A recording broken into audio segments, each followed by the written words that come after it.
आज हम digital marketing मुकम्मल कोर्स के हवाले से नया लेक्चर देखेंगे। आज के लेक्चर में हम देखेंगे कि हम कैसे अपने ब्लॉग पेज की सेटिंग्स कर सकते हैं और इसी के साथ साइड बार की सेटिंग कैसे करेंगे। Blog page settings. अब हम अपने वर्डप्रेस डैशबोर्ड में आ चुके हैं। यहाँ पर आप देखें तो यहाँ पर आपको आपकी वेबसाइट का टाइटल दिखाई देगा और यहीं पर आपको विजिट साइट का ऑप्शन मिलेगा। आपने इस पर राइट क्लिक करना है, open link in new tab पर क्लिक करना है और इस तरह यहाँ पर देखें तो आपकी वेबसाइट ओपन हो जाएगी। यहाँ पर आपने ब्लॉग पर क्लिक करना है।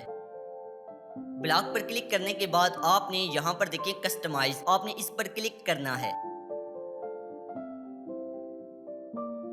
अब देखिए यहाँ पर आपने नीचे आना है और यहाँ पर देखें ब्लॉग, आपको ऑप्शन देखने को मिलेगा, आपने इस पर क्लिक कर देना है। अब देखिए यहाँ पर हमें दो तरह के ऑप्शंस देखने को मिलते हैं, हमें दोनों की सेटिंग्स करनी है। पहला है ब्लॉग आर्काइव्स, तो हम ब्लॉग आर्काइव्स पर क्लिक करेंगे तो वो यहाँ पर पूछेगा ब्लॉग का लेआउट कैसा हो, यानी कि अगर हम इस तरह रखते हैं तो यहाँ पर ये सेटिंग्स हमारी बता देगा। देखें ये एक ब्लॉग है, इससे नीचे दूसरा ब्लॉग होगा, फिर तीसरा होगा, इस तरह लाइन में। क्या आप ऐसे अपने ब्लॉग को रखना चाहते हैं या फिर आप इस तरह रखना चाहते हैं, एक यहाँ पर हो और दूसरा यहाँ पर और फिर इसी तरह नीचे? तो आपने यहाँ पर सबसे पहले अपने जो ब्लॉग पेज है उसके लेआउट का इंतखाब करना है। तो मुझे जो बेहतर लगता है मैं उसका इंतखाब करूंगा, तो मैं इस वक्त इसका इंतखाब करता हूं क्योंकि मुझे ये बेहतर लगता है, लेकिन आप अपने हिसाब से रखेंगे। इसी के साथ देखें इसके बाद आता है एनेबल साइड बार। देखें ये साइड बार इसको कहते हैं। हम अगर इसको डिसेबल कर देंगे तो हमारी वेबसाइट कुछ इस तरह दिखेगी। अब देखिए मुझे साइड बार की जरूरत है क्योंकि साइड बार में मैंने मुख्तलिफ चीजें डालनी हैं जैसे कि सोशल मीडिया के अकाउंट्स वगैरह, तो मैं इसको रखूंगा। अगर आप नहीं रखना चाहते तो आप यहाँ से डिसेबल कर सकते हैं। उसके बाद है साइड बार पोजीशन, इसको आप लेफ्ट करना चाहते हैं या राइट। अगर लेफ्ट करेंगे तो वो काफी बेहतर नजर नहीं आएगा,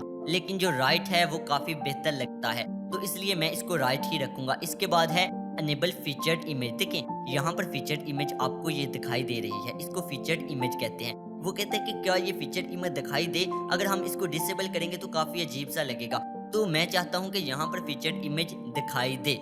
इसके बाद देखिए इमेज प्लेसमेंट, वो कहता है कि लेफ्ट में हो या राइट में, तो ये लेफ्ट ही रखूंगा मैं। अगर राइट में रखता हूँ तो यहाँ पर तस्वीर अच्छी नहीं लगती, तो मैं इसको लेफ्ट ही रखूंगा। इसी तरह दूसरी तमाम सेटिंग्स हैं जो कि आप देख सकते हैं, एक एक कर इमेज को साइज को बढ़ाना वगैरह, तो मैं उनको वैसे ही रहने दूंगा। लेकिन जब मैं यहाँ पर आऊंगा मेटा एलिमेंट्स, यहाँ पर देखें तो आपको पोस्ट डेट और पोस्ट कैटेगरीज दिखाई दे रही है। यहाँ पर देखिए पोस्ट की डेट भी है और कैटेगरी भी, मैं इन दोनों को डिसेबल कर दूंगा। देखिए जब मैं इस पर इस आंख पर क्लिक करता हूँ तो ये ग्रे हो जाती है, इसका मतलब है ये डिसेबल हो गई। इसी तरह मैं पोस्ट डेट पर भी क्लिक करूंगा तो ये ग्रे हो जाएगी, इसका मतलब है ये डिसेबल हो गई। अब देखिए पोस्ट डेट मैं इसलिए नहीं डालूंगा क्योंकि हमारी कुछ पोस्ट काफी पुरानी हो जाएंगी। हो सकता है एक साल बाद कोई आता है, वो देखते वो कहते हैं ये साल पहले की पोस्ट है, मैं इसे क्यों रीड करूं, छोड़ो, इसमें कुछ अहमियत वाली बातें नहीं है। तो हम नहीं चाहते कि हम डेट वहां पर नजर आए ताकि लोग उसको रीड ना करें। अब देखिए यहाँ पर डेट नहीं है तो कोई भी बंदा इस पर क्लिक करेगा वो कहेगा ये नहीं है पोस्ट। इसी तरह कैटेगरीज है, कैटेगरीज हमने बनाई ही नहीं थी तो इसलिए मैंने इसको भी डिसेबल कर दिया, तो आपने भी इन दोनों को डिसेबल कर देना है। और इसी के साथ देखें बाकी तमाम ऑप्शंस आप देख लें एक एक दफा। इसी के साथ मैं तमाम ऑप्शंस को वैसे ही रहने दूंगा।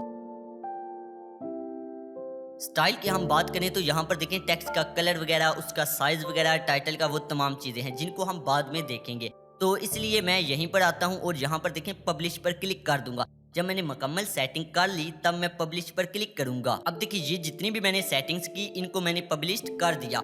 अब मैंने वापस यहाँ पर देखें क्लिक करना है और सिंगल पोस्ट पर क्लिक करना है। अब देखिए जो हमने पहले सेटिंग की ब्लॉग आर्काइव्स, उससे मुराद ये था कि इस तरह की सेटिंग, यानी कि कोई भी बंदा ब्लॉग पेज पर क्लिक करे तो हमारी जो ब्लॉग पेज का जो सामने आए पेज ये कैसा दिखाई दे। लेकिन अगर कोई बंदा इस ब्लॉग पर क्लिक करता है तो उसके सामने ब्लॉग ओपन हो जाएगा, तो वो ब्लॉग कैसा दिखाई दे उसकी सेटिंग को हम सिंगल पोस्ट से मैनेज करेंगे। तो देखिए सबसे पहले वो कहते हैं कि यहाँ पर क्या आप साइड बार रखना चाहते हैं ये वाला, तो मैं इसको डिसेबल अगर करूंगा तो ये कुछ इस तरह दिखाई देगा जो कि काफी बेहतर है, लेकिन मैं इसको रखना चाहता हूँ क्योंकि मैंने सोशल मीडिया के लिंक्स वगैरह यहीं पर डालने हैं। बिल्कुल इसी तरह साइड बार की पोजीशन है, मैं इसको राइट ही रहने दूंगा, इन तमाम चीजों को वैसे ही रहने दूंगा। यहाँ पर आए तो यहाँ पर देखें एक और चीज है, देखिए फीचर्ड इमेज। अब देखिए सिंगल पोस्ट में मैं फीचर्ड इमेज यहाँ पर नहीं रखना चाहता, उसकी वजह यह है कि मैंने इस फीचर्ड इमेज को अपने ब्लॉग में कहीं ना कहीं इस्तेमाल तो किया होगा, तो मैं चाहता हूँ कि यहाँ पर अगर कोई मेरा ब्लॉग क्लिक करे तो उसको दोबारा फीचर्ड इमेज ना दिखाई दे, तो मैं इसको यहाँ से डिसेबल कर दूंगा। अब देखिए यहाँ पर कोई भी फीचर्ड इमेज दिखाई नहीं दे रही। यानी कि जब कोई भी बंदा ब्लॉग पर क्लिक करेगा, अगर मैं आपको यहाँ पर दिखा दूं इस पर राइट क्लिक कर तो यहाँ पर देखें ये फीचर्ड इमेज दिखाई दे रही है। लेकिन अगर कोई भी बंदा इस ब्लॉग पर क्लिक कर ओपन करेगा तो ये फीचर्ड इमेज नहीं दिखाई देगी, क्योंकि वो फीचर्ड इमेज हमने अपने ब्लॉग में भी कहीं ना कहीं इस्तेमाल की होगी, तो हम नहीं चाहेंगे कि 2 दफ़ा दिखाई दे। तो इसको मैं यहाँ से डिसेबल कर दूंगा। इसी तरह मैं नीचे आऊँगा, यहाँ पर आए देखें मेटा एलिमेंट। अगर तो आपकी पोस्ट जो होती हैं वो एक बंदा मैनेज कर रहा है, तो आप यहाँ पर यानी कि पोस्ट ऑथर का जो नाम है उसको डिसेबल कर सकते हैं। इस पर क्लिक करें, वो ग्रे हो जाएगी, यहाँ से नाम हट जाएगा। लेकिन एक से ज़्यादा लोग अगर पोस्ट कर रहे हैं और आप चाहते हैं कि उनका नाम यहाँ पर दिखाई दे, तो इसको आप रहने दें। लेकिन पोस्ट डेट और पोस्ट कैटेगरीज इनको आपने डिसेबल कर देना है। देखिए यहाँ पर देखिए अनकैटेगराइज्ड, इसका मतलब यह है कि हमने कैटेगरी बनाई ही नहीं है, तो मैं इसको डिसेबल यहाँ से कर दूंगा। इसी तरह देखिए यहाँ पर हमें एक डेट दिखाई दे रही है, किस डेट को हमने ये ब्लॉग लिखा, लेकिन मैं नहीं चाहता कि डेट नज़र आए। उसकी वजह यह है कि लोग पुरानी जो पोस्ट होते हैं उनको रीड करना पसंद नहीं करते हैं, तो मैं नहीं चाहूँगा कि लोगों को ऐसा लगे कि ये पुरानी पोस्ट है, तो मैं इसको भी यहाँ से डिसेबल कर दूंगा। और इसके बाद पोस्ट आथर वो आपकी मर्ज़ी है, आप रखना चाहते हैं रखें, अगर एक आदमी है तो आप बेशक इसको हटा दें, अगर एक से ज़्यादा हैं तो आप उसको रहने दें, तो मैं इसको भी डिसेबल कर दूंगा।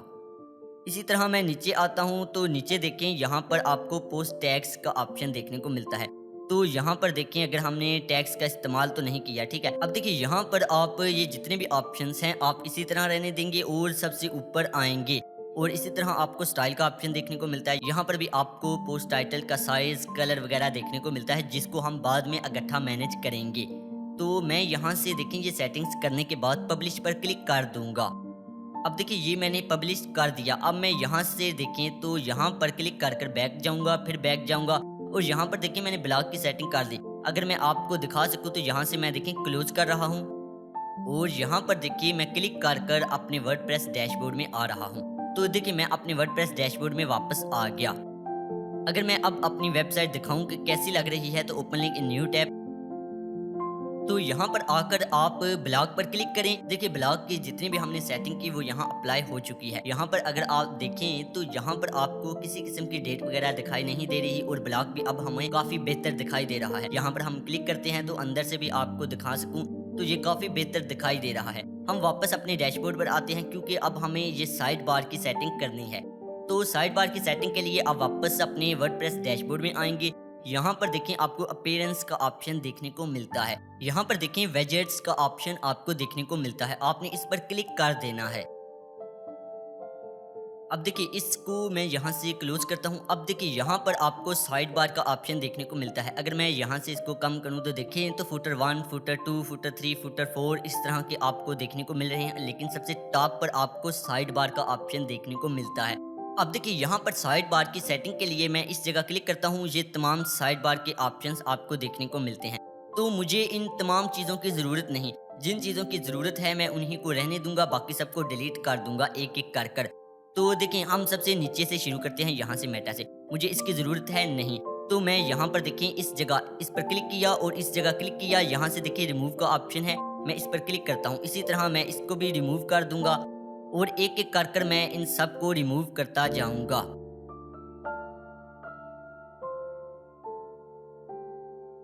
अब देखें तमाम गैर ज़रूरी चीज़ों को मैंने यहाँ से हटा दिया, सिर्फ रिसेंट पोस्ट्स को रहने दिया और इसी के साथ ये एक सर्च बार को रहने दिया। अब देखिए यहाँ पर देखें तो ये मेरा ब्लॉग है जो हमने कुछ दिनों पहले लिखा था। मैं यहाँ पर देखें इस जगह क्लिक करता हूँ तो ये इस हवाले से ऑप्शंस आ गए। तो मैं इनको कुछ ज़रा सेटिंग कर देता हूँ। वो कहते हैं कि ऑथर का नाम यहाँ पर डिस्प्ले करना चाहते हैं, मैं कहता हूँ उससे भी रहने देता हूँ, इन सबको मैं डिसेबल ही रहने दूंगा। लेकिन यहाँ पर देखें डिस्प्ले फीचर्ड इमेज, मैं इसको अनेबल कर दूंगा। तो यहाँ पर देखें ये तस्वीर देखने को मिलती है। इसी तरह देखें यहाँ पर थंबनेल ही रहने देंगे और बगैर कोई ऑप्शंस छेड़े हम नीचे आएंगे और यहाँ पर अगर आप देखें तो यहाँ पर आपको दिखाई दे रहा है कि एक साइड बार में कितनी आपकी पोस्ट्स दिखाई दें। तो यहाँ पर ये 5 है, आप इनको बढ़ा भी सकते हैं अपने हिसाब से, मैं इसको भी 5 ही रहने देता हूँ। और यहाँ पर देखें अपडेट, इस पर मैं क्लिक कर देता हूँ। तो ये हमारी सेटिंग्स हो गई। अब मैं देखें यहाँ पर ऐड ब्लॉक, ये जो प्लस का सिंबल है इस पर क्लिक करता हूँ, यहाँ पर ब्राउज ऑल और यहाँ पर से मैं सोशल आइकन्स का इंतखाब करूँगा। देखिए ये रहा सोशल आइकन, मैं इसका इंतखाब किया, यहाँ पर देखिए ये आ गया। अब देखिए यहाँ पर मैं आया, यहाँ पर देखें तो मैंने इस प्लस पर क्लिक किया। यहाँ पर मैं सोशल मीडिया के कुछ आइकन्स का इंतखाब करूँगा, जैसा कि मुझे यूट्यूब चाहिए कि मैं इस वेबसाइट पर अपनी यूट्यूब वगैरह की लिंक भी डाल सकूँ। मुझे फेसबुक का लिंक भी डालना है तो मैं फेसबुक भी रखूँगा, और इसी के साथ मैं दोबारा यहाँ पर आया, यहाँ पर प्लस पर क्लिक किया, और मुझे इसी के साथ चाहिए ट्विटर, तो मैं ट्विटर का भी इंतखाब करता हूँ। इसी तरह आपको जितनी भी जो चीज़ों की ज़रूरत है आपने उनका इंतखाब कर लेना है। अब देखिए मैं यहाँ पर यूट्यूब आइकन पर क्लिक करता हूँ, यहाँ पर देखिए यूट्यूब लेबल, और यहाँ पर मैं लिंक डाल दूँगा। इसी तरह मैं फेसबुक का लिंक यहाँ पर डाल दूँगा। इसी तरह मैं अपने ट्विटर का लिंक यहाँ पर डाल दूँगा। अब देखिए जितने भी सोशल मीडिया आइकन्स आप डालना चाहते हैं आप डाल सकते हैं, और उनके पीछे आप अपने सोशल मीडिया जितनी भी साइट्स हैं उनके लिंक आप यहाँ पर डाल देंगे। ये सब करने के बाद आपने अपडेट पर क्लिक कर देना है। अब देखिए आप यहाँ पर आए, यहाँ पर भी आपने कुछ सेटिंग्स करनी है। देखिए स्टाइल्स में आपने लोगोस ऑनली पर क्लिक करना है, तो ये सिर्फ लोगो ही दिखाएगा, और इसी के साथ आप तमाम ऑप्शंस को देख सकते हैं। लेकिन मैं दोबारा यहाँ पर आया, यहाँ पर देखिए अपडेट, मैंने इस पर दोबारा क्लिक कर दिया। तो इस तरह आप अपने साइड बार की भी सेटिंग्स कर सकते हैं। तो आज के लेक्चर का यहाँ पर इख्तिताम करते हैं, मिलते हैं अगले लेक्चर में, तब तक के लिए मुझे इजाज़त दें। खुदा हाफिज़, अल्लाह निगहबान।